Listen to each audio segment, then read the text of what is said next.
and welcome to Barbatus Catholic Podcast, the show where three Mexican dads talk about faith, life, and culture. We are your hosts, Gustavo, Ivan, and Walter. And today, we're going to talk about humility. But first, a word from our sponsor.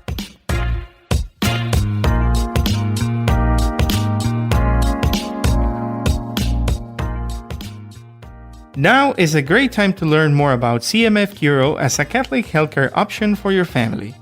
You can join anytime throughout the year, plus you'll experience an authentic Catholic community that cares about your whole health, spirit, mind, and body. CMF Curo members share medical burdens in community, have access to a spiritual director, concierge services, health and spiritual resources, and more. Visit mycatholichealthcare.com to learn more about CMF Curo. That's mycatholichealthcare.com.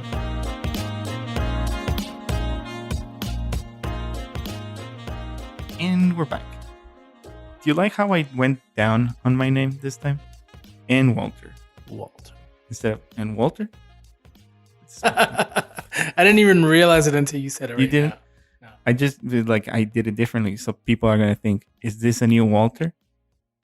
No, it is the same, except for It's a little more humble, Walter. it's a lowlier, exactly. which is very adept for what we are talking about today. Which it's a really hot topic in today's culture. A hot topic. Hot topic. Hot how? It is not. It's like very countercultural, and Yeah. probably this is probably going to be the least listened episode in Barbatus history, Or or we can spark something. we can spark something. Hopefully, it is the case. So, this episode today comes from. Well, I wanted to do this, and I just dragged Ivan and Gustavo. We're just here for the ride. Yeah. Yeah, pretty much. So if you guys have read the bio in the website, I kind of started a blog and then abandoned it when we started doing Barbatus, for better or worse. But one of the things that I was doing was going through the rule of Saint Benedict, chapter by chapter, and then doing a blog post on each of the chapters of the rule. I think I got to like chapter 14 or something like that out of like 80 something. I don't know. It's a big thing to like disseminate. And then I realized that there's like tons of books written by way smarter people than me about the explaining the rule of Saint Benedict. So it got me a little discouraged. But one day I'll pick it up again. So yeah. so you said just get two dumb guys and start a podcast so I could be the smartest one of them all. No, that's not what I. That's not very humble of you, Walter. But it is not what I said. I enjoy having conversations with you. I'm not saying that I'm smarter than I'm both of kidding. you. Oh. See how I got defensive all of a If sudden? you guys don't know, Walter is very gullible. He is. He truly is. I was trying to make a joke. I honestly thought that I was offending you. I was like, oh my goodness, if that's what he really Pero yo thinks. nunca te dije pendejo. Tú pensaste eso solito. Por pendejo. We're going to have to make this episode rated R. My goodness. Sorry, guys. That's Anyways. perfect. It seems like humility is something that God wants to instill in my life. Apparently, I'm very prideful. Well, we all are. That's just our fallen nature, right? Yeah. I think it comes with the human experience that Mhm. the pride is the worst sin that you can commit, I guess. One of the capital ones. So it makes sense that the antidote to that is humility. I just finished reading Virtuous Leadership by Alexander Havard, and he talks about um, courage, temperance, prudence, and fortitude, together with magnanimity and humility as some of the traits of virtuous leaders. And I don't know, man. Like, I've always been drawn to growing in humility, and we just did an episode of the year of Saint Joseph, and there is all of these things in Scripture. Like Saint John the Baptist saying, "I must decrease, he must increase." Um, it is just that seeking, that search of how can I make myself as small as possible so I can get out of the way and let God act in my life. Sometimes that's what it feels like. Um, so when I was reading the rule, chapter 7 talks about humility. Um, and Saint Benedict has this very interesting image of how humility is a summit that we need to reach this summit. But he uses the image of a ladder as the instrument that we will use to get to the summit that we must ascend to. Um, and he talks about degrees of humility and discipline through which we must ascend it. So the sides of the ladder represent our body and our soul, which is our humanity, our divine vocation, and we use that to go through the different degrees. So it's not just completely spiritual or completely corporal. It has to be this synergy between the two. Um, so let's just dive into it because why not? The first degree of humility is to always have fear of God before our eyes and never forget it. I'm like, okay, how do you feel about that one? Fear of God? Book of Wisdom says that is where wisdom begins. You have fear of God. But when you think about fear of God, what comes to mind? Confirmation. it's, it's Wait, why? because one of the gifts of the Holy Spirit. Ah, Yeah, you're fear so of the Lord. smart. Fear of the Lord. Yeah, we always tell anyone going through sacrament prep is, when you say fear of the Lord, it's not like, holy crap, Right. I'm afraid of God. No, like you're just in awe of Him. Um, Yeah, that's a good point. Like, it's not a fear that paralyzes. It's a Mhm. fear that moves you into action. mm-hmm. It's a fear of offending God. That's what I get Mm-hmm. from it.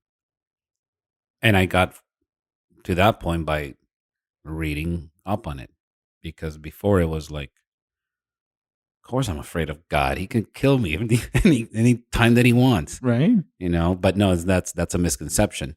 Um, it's about fearing to be without his grace. That's To what be I separated to be from, separated from him. Hmm. because hell is just the absence of Correct. God. So if you have fear of God, you will do everything possible to never be separated from God, essentially. Right? And Saint Benedict encourages us to be on guard. Right?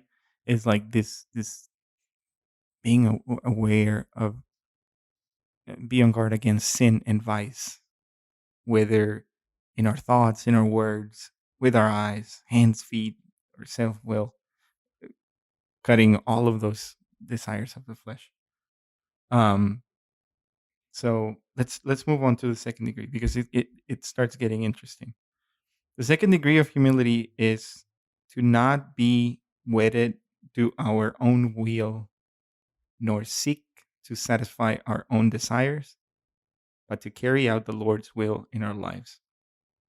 Consent merits punishments, constraint wins a crown. I'm like, okay,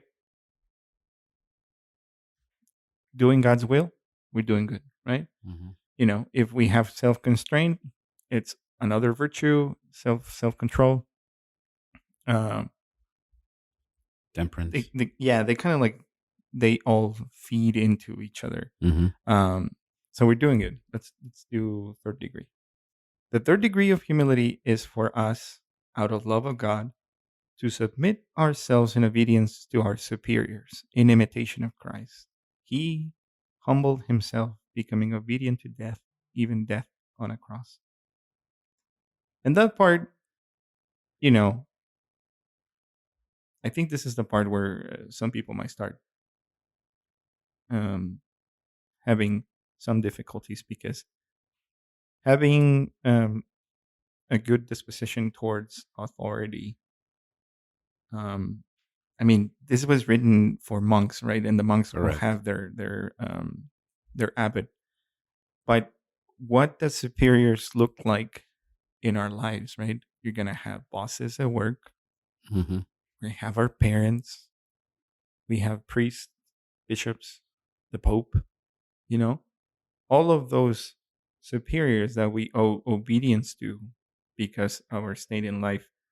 Um, sometimes we want to do what we want to do, and that is not necessarily the best thing for us.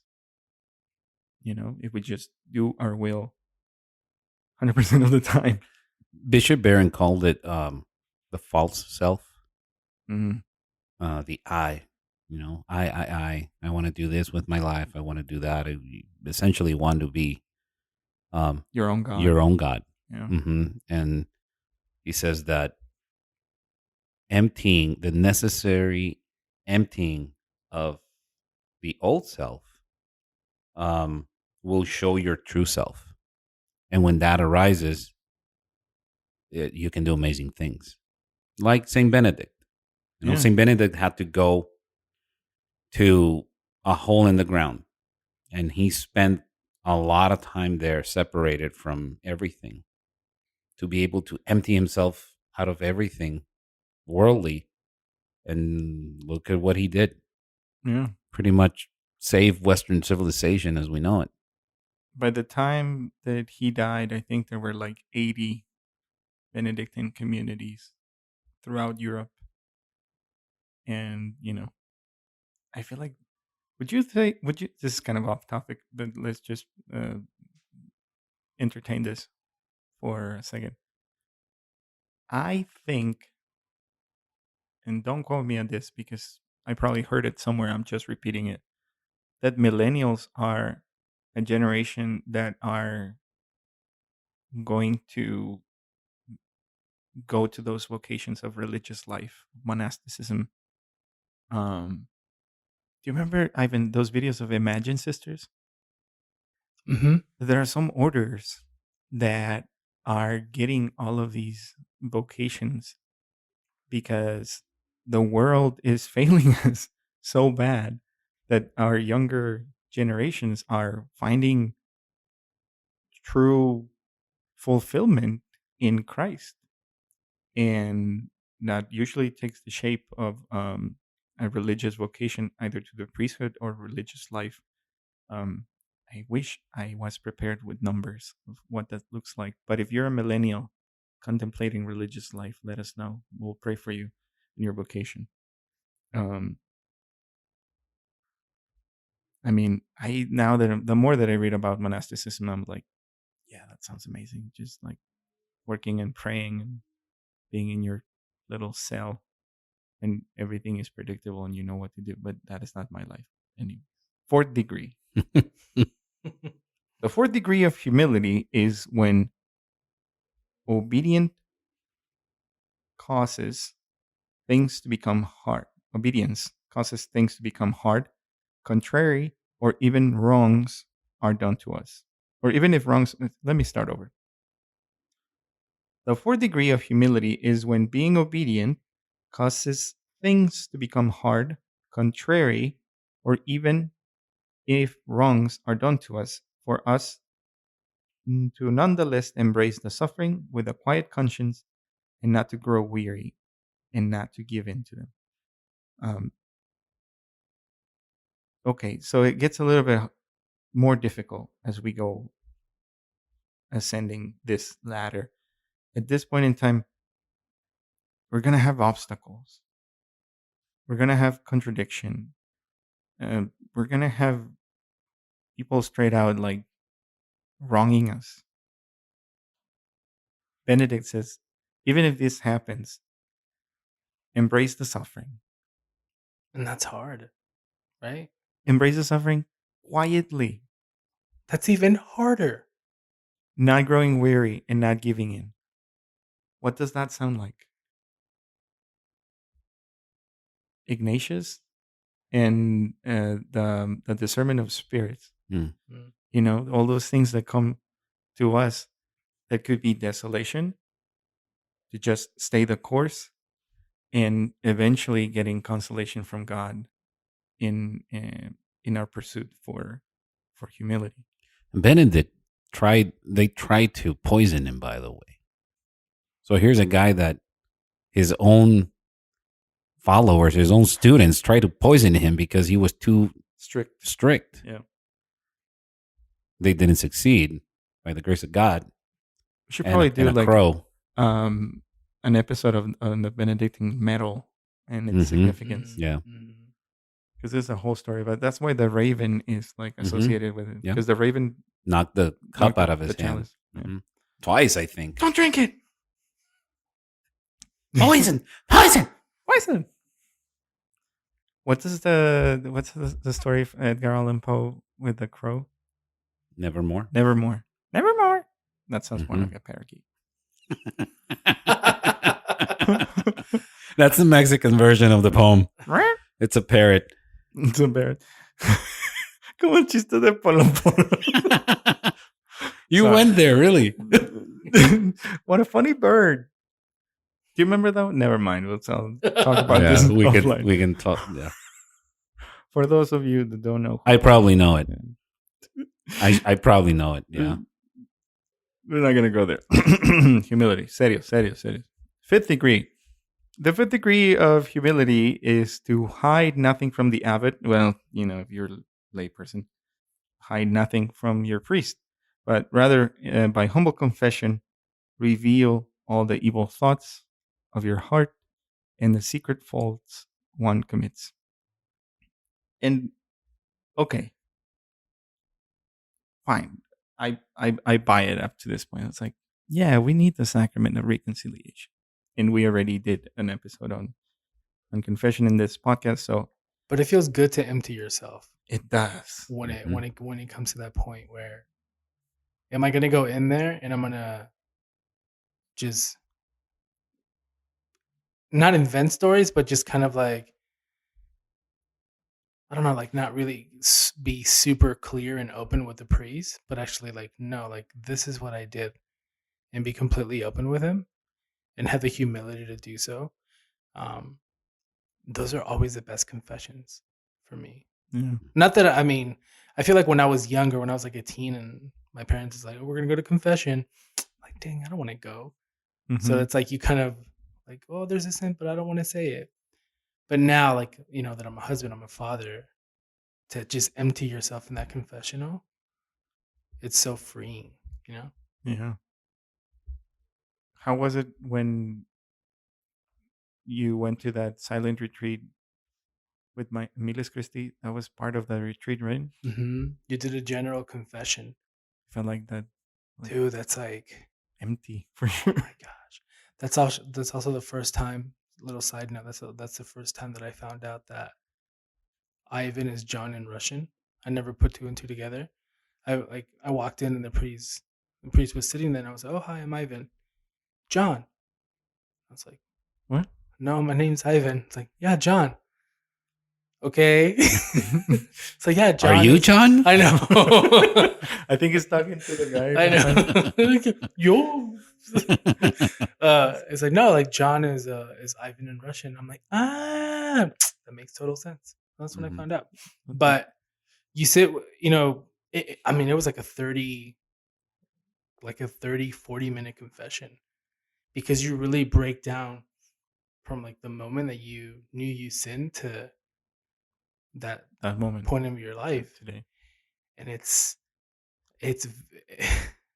takes a lot of humility to do so, because you just revisit things that it's like, man, I know I did this and I know that I'm forgiven, but you just bring it up again in your mind, and it hurts to go back there again, because you just want to get rid of it, and then you bring it back up, but it's so freeing afterwards to do so. You did I did it. I'm proud of you, man. Thanks. Yeah. I need to do another one. Yeah. From that point in time to right now, listening to Polo Polo. Father, I listen to Polo Polo. On more than one occasion. On more than one occasion. More than one tape. Pero es que es muy chistoso. Used to be señor. tapes, by the way. Used to be tapes. My goodness. There's probably people that don't know like what tapes are that are listening to this podcast. 6th degree. We're halfway there, guys. Bear with me. The 6th degree of humility is for a monk, let's just say a person, to be content with the lowest and most menial treatment. And in everything, think of himself an evil and worthless servant, saying with the prophet, I was stupid and could not understand.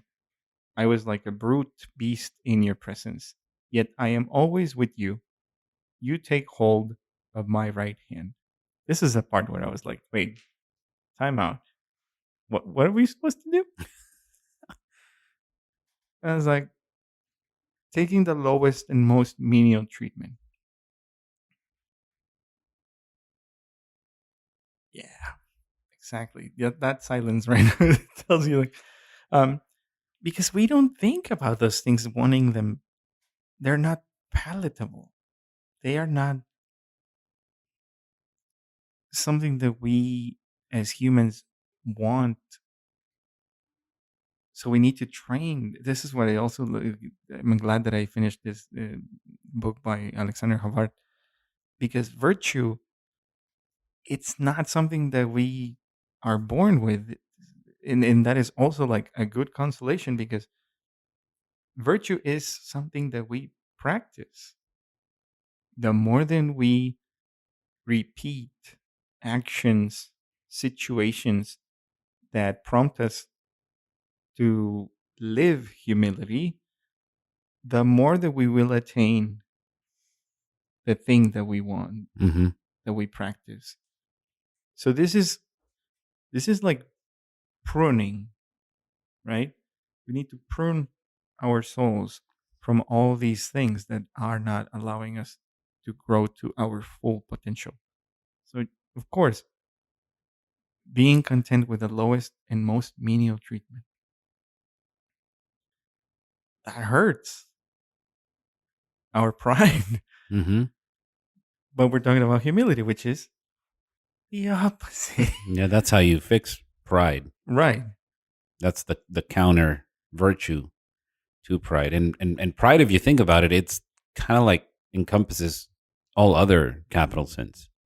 Because pride has to do with your will, you wanting to do your thing. Adam and Eve were prideful. They wanted to do their thing. Right? Obviously, the serpent had a lot to do with it, and it got into their ear. But we know how that ended up. Yeah. Right. So it's funny when you listen to what the word humility means, and that's what I love about Bishop Barron. He's a words guy, Etymologist. Yeah, he just goes deep into the meaning of the word. So humility comes from humilitas, which is grounded or from the earth. So humus, it means earth in Latin. So it makes sense. You coming the lowest of the low. Yeah. And the other connotation that he gives it is that there's nothing more real than the earth. But There's the a humus- realness in it, right? And how he put it that I really liked it was that for us to be prideful, we're not being our true self. Mm, For us to be totally and completely dependent on God and His grace, that's where our full potential lies. And that's where, again, I go back to Benedict and say, he did that. He emptied himself of everything. Because if you know about Saint Benedict, he was from a wealthy family in Rome, and he went to the best schools and so on and so forth. But then when the Roman Empire started collapsing, it's like he retreated. He went up to the mountains mhm. and eventually went into a cave, and he had nothing. He had nothing in order to give everything so he can open up that space. Yeah. And they kind of like begged, people were knowing of him by like hearsay, and they were like flocking to him, right? And then he was just like, no, leave me alone. And This God is was what like, I I wanna got other do." plans. I got other plans for you. Like, no, you're gonna live in community, Hmm. which also brings its own difficulties. But I want to be a hermit. Okay, so Just give it time. yeah, exactly. Humus. Hmm. Um, Not hummus. no, not hummus. Just one M, right? Exactly. Humus. El humus Hmm. in Spanish, but that's like it's almost like what you put on the topsoil, so the earth becomes fertile, right? Yep. So in a way, you could say that humility is what will help your soul grow. Hmm. That's a great way of putting it. That's yeah. Should write that Learning down. things together. Exactly. You know, should write a blog post about it. The seventh degree. Ivan is loving it. If you're humble And and you you know know it. it, then you're not. That's a great song. Seventh degree. There's Saint Jose Maria Escriva also has like a quiz, right? Like to Mhm. assess how humble you are. We'll just put that in the San Jose Maria Escriva is, if you want an ass whooping, go read San Jose It's like Maria Escriva. reading James, the letter of Saint James. It's like, you think you're good? Read this. I need somebody to put Exactly. me in my place. Right. Saint Jose Maria Escriva is right Exactly. there. On that note, are you going to touch on the litany of humility at all? Eventually. Yeah. Well, let's just go through the 12 degrees and then, Okay. bonus Yeah. for everybody. Actually, I started reading Camino in Spanish because I found it.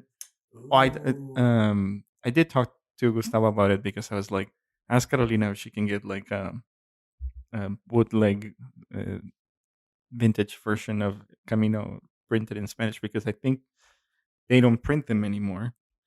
But I found it on Kindle for like $2. I was like, There you go. I want to read it in Spanish. Hmm. Anyways, so maybe now Ivan's grandma can have a Spanish version of Barbatus, because people have been complaining that we are Mexican and we don't speak Spanish in the podcast. Not to mention names. Shout out to Ivan's grandma. Doña Lupe. Doña quiero Lupe, mucho. donde quiera que esté. The seventh degree of humility is for a monk not to only pronounce with his tongue, but also in his very heart to believe himself to be the most abject and inferior of all.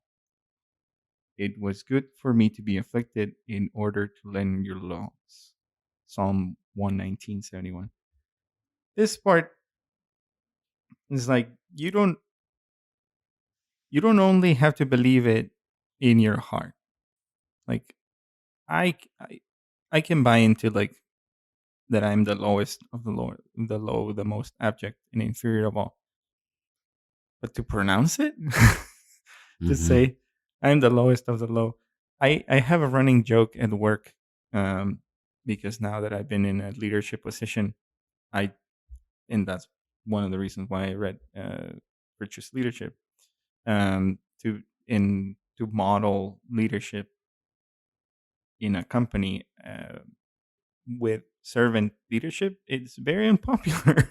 Hmm. uh, but that's what I'm trying to do because I think it's the right thing to do. And I have this joke about signing my emails with the lowest of the low, and people laugh when I mention that because I'm in a position of service to other my all of my clients are internal in the company that I work at. So I I see that as an opportunity to serve in to be of service is one of the things that I see it as a positive, but other people um, see how it can be abused. But to pronounce with your tongue that you're the most abject and inferior of all, um, it is very counterintuitive and countercultural. So like Hmm. getting to this point, if you're here, you're doing good. I, let's just keep trucking on onto the eighth degree. This is where it starts to get like real. I mean, it got real from the sixth degree, but the eighth degree of humility is for a monk to do nothing but what the common rule of the monastery or the example of his seniors leads him to do. For people like us that are not living in a monastery, um, defining our own rule of life would be kind of similar to that. Um, if you don't have a rule of life, I mean, I don't know that having a life of prayer, um, those kind of things, but you know, abiding by the rules of the rules and teachings of the Holy Mother Church, um,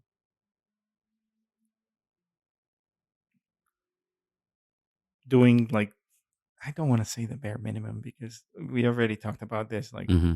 if you go to mass on Sunday, that's better than if you don't go to mass on Sunday. And Sundays and holy days of obligation, but actually trying to have this relationship with Christ in your life. Um, and it comes with a lot of like discipline and obedience. I feel like that is why humility is difficult because there are all these other like sibling virtues that need to work together in order for us to grow. And growing can be painful, uh, growth pain, uh, Growing growing pains. pains. Thank you. Um, which, by the way, one of my kids is going through those, and it's like kind of weird. It's like, my feet hurts. And I'm like, anyways, Yeah. um, ninth degree, because we don't want this to be an hour long and people to fall asleep at the wheel if they're listening in their cars. The ninth degree of humility is for a monk to refrain his tongue from speaking and be silent until a question is asked of him. That one's very hard for me. Right? Yeah, and I think my wife, she knows that I struggle with this, where she'll tell me a story, and it's almost like I want to one up her. I don't do it on purpose, but I just think of a story like that. Like she's telling me something, and then I'm like, oh, this happened to me, and then I say it, and then she's like, why do you always try to one up me? And I'm like, that's not what I'm trying to do. I promise. But my story's so much better than yours. No, it's not even that. It's just I don't know. That's how your brain works. That's You how my brain associate it. works. Yeah. Mm. So I really struggle with that. Dude, I think that in the last 8 years, I have written myself of this need to be part of conversations, which is incredible. And I just attribute that to God working through me. Um, and the only reason that I know that I have gotten better at this is because Deanna told me. Because let's say that Gustavo and Ivan were having a conversation and I walked into the conversation and I would be like, so what were you guys talking about? And I wanted to, and you probably experienced it when you first met me. Like I wanted to be part of the conversation or the joke, or I wanted to be part of. But that detachment from not necessarily knowing everything that is happening around me, it's like freeing. And there's gonna be times that people don't want to talk to me. I need to be okay with that. Everybody wants to talk to you, Walter. But okay, hear me out. Thank you. And we're compadres, so that's good. That's true. So silence is not a good thing in our culture, right? We call it awkward silence. So how does this fit in with like small talk? Because there are books now of teaching people how to do small talk. And you two have done relational ministry where you have to initiate conversations in order to get teenagers to talk. So pulling teeth sometimes. Well, yeah. Yeah. So they're very humble. The teenagers are very humble. Yeah, there you go. So I don't know the answer to that, or what Saint Benedict would think about small talk, but let's just say that not being gratuitously spilling the beans about your life would be a good way to grow in humility, and just answer if somebody asks you, how was your weekend? And then you can get to talk about the 10th degree. The 10th degree of humility is not to be easily moved and prompted to laughter, for it is written, a fool raises his voice in laughter. Sirach 21:20. I'm offended. Right? I just did it right now. I'm like, we're supposed to be joyful. What's going on? Yeah. But you know what? I have met a Benedictine monk in Kansas when I went to a wedding, and he's actually a brother. I don't think he's even a priest. He would not like laugh out loud. He would just kind of like have like a chuckle, but he would have like this self-control that it was like off-putting almost, because I'm like, I know that I'm funny and I just made a joke, and that's probably my pridefulness. And action is like, why are you not laughing? Yeah. You're like, dang. This kills everywhere else. Yeah. What's wrong with you? Is this thing on?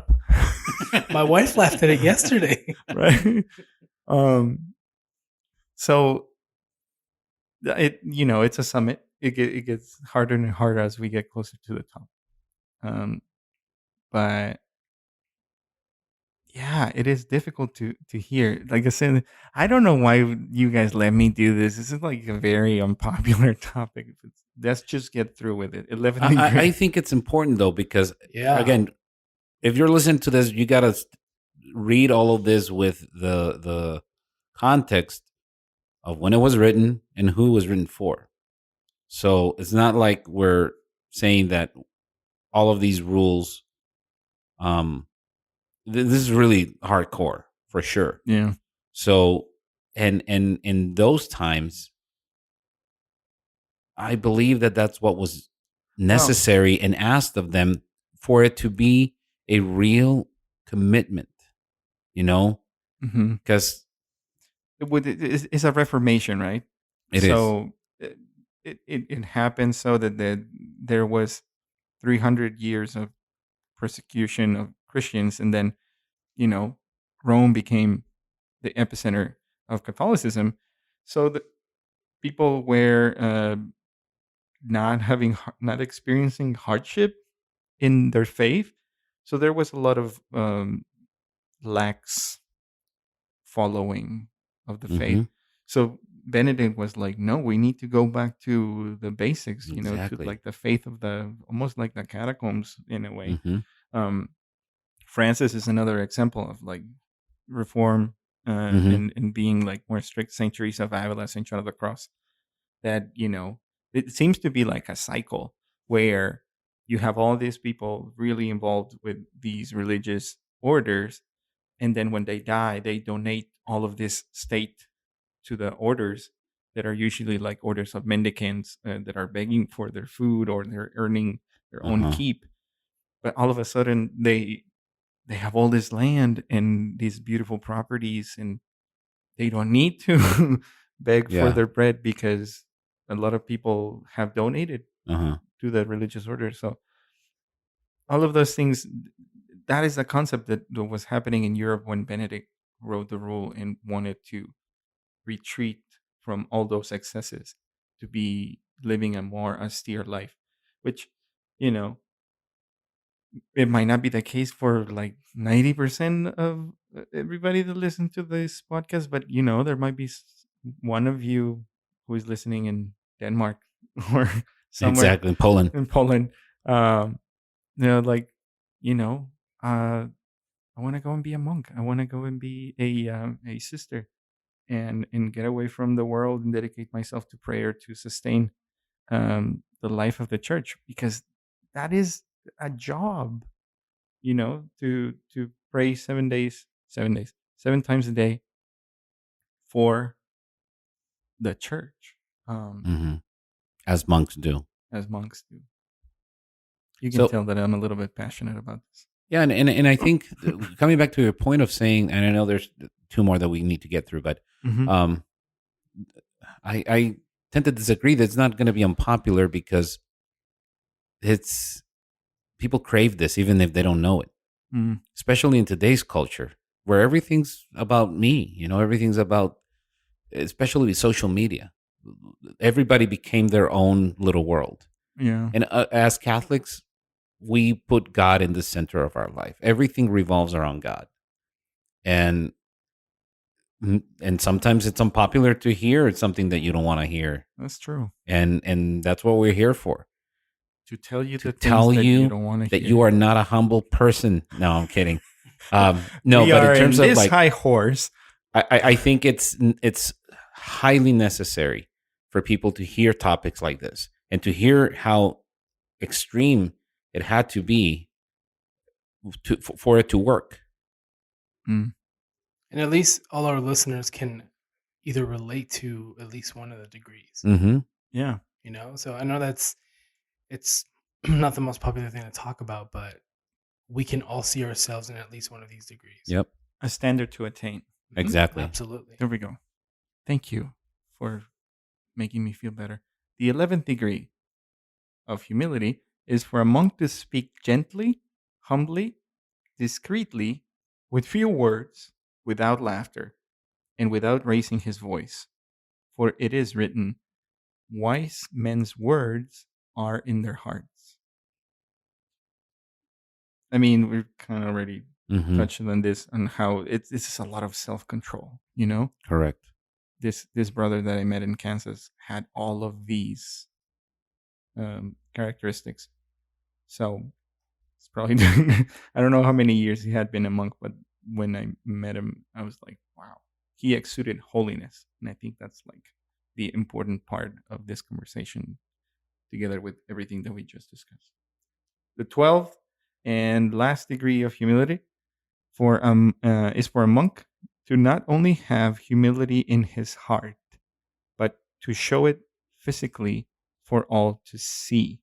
Whether we sit, walk, or stand, let us always, with head bent down and eyes fixed upon the earth, think of ourselves guilty of our sins and about to be presented before the dreadful judgment of God, ever saying to ourselves with the publican in the gospel, O God, be merciful to me, a sinner. And I think this is like the cherry on the humility cake. Which you can't eat. Which you, it's not surprise. It's not a cherry. It's a sour lemon. Um, so yeah, it makes sense that the summit of this is the embodiment of humility. And I think that my resistance to humility growing up in Mexico would be like when you say that someone is humble in Spanish, humilde, you would normally say that about someone that is poor. Mm-hmm. But the reality of that is that we need to be poor in spirit, right?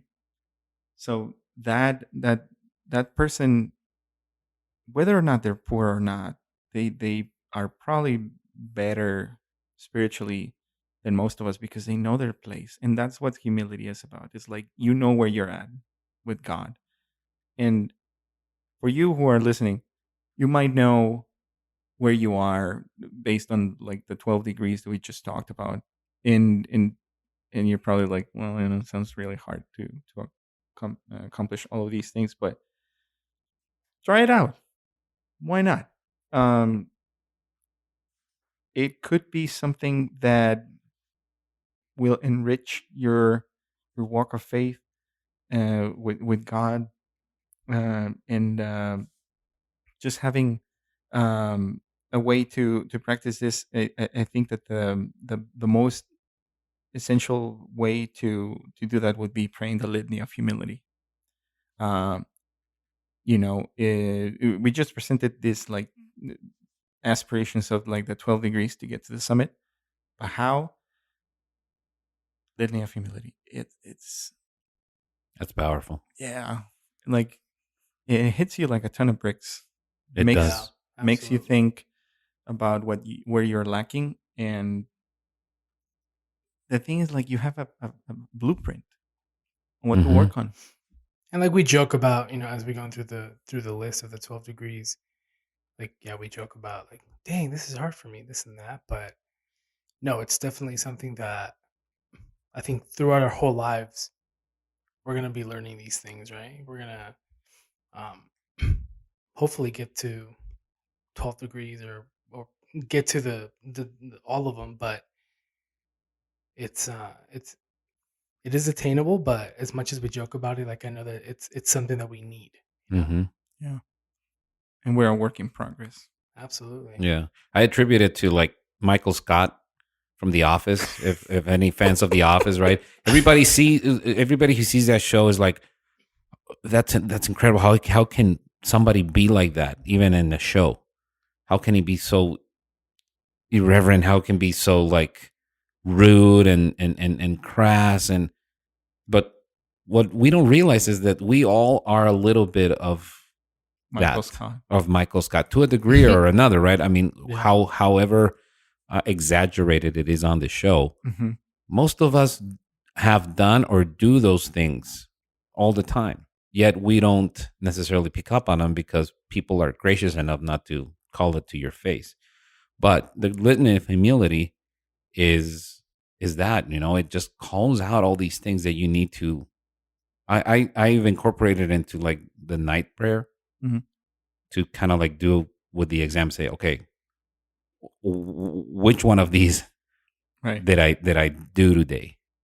Like, I mean, I'm just gonna point out a couple. From the desire of being esteemed, deliver me, Jesus.